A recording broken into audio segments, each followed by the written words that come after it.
Today I'm going to show you a short video on how you can amend the list views within certain modules. So for example, amending the headers within the opportunities module, which in turn would update the headers within any drill down dashlets. So this one is looking at opportunities.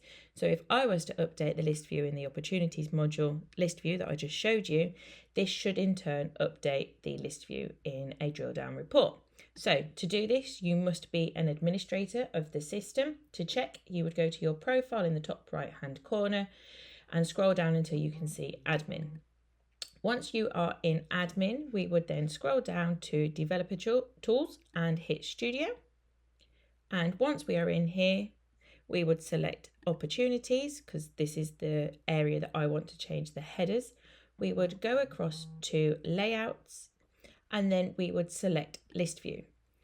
Once you're in this screen, you are able to see what is default. So that is what you currently see within the list view and also drill down dashlets.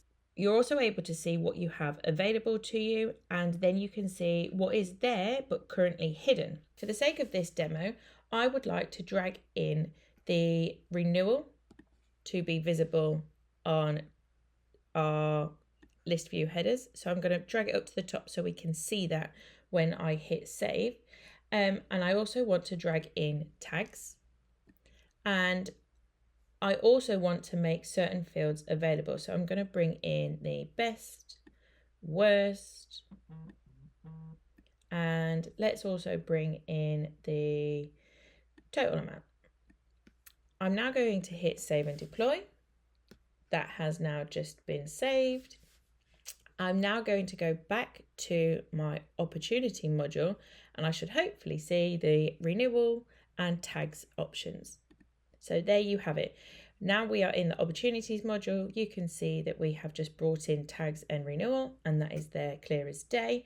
But we also made some additional headers fields available. So to see those, we would select the three little dots and then scroll down, and you'll see here that we have escalated, team, best and worst. So they are also available, and to bring them through, we would just select them.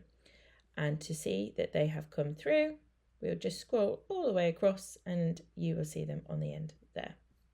Now, that's the list view in opportunities. If we go back to our home screen, and we are now looking at our dashboard with reports running in the background, I'm going to select this dashlet here. I'm going to click on a column, and you can also see now that the headers have updated on the dashlet as well. Sorted. That's it. How easy. Thanks ever so much.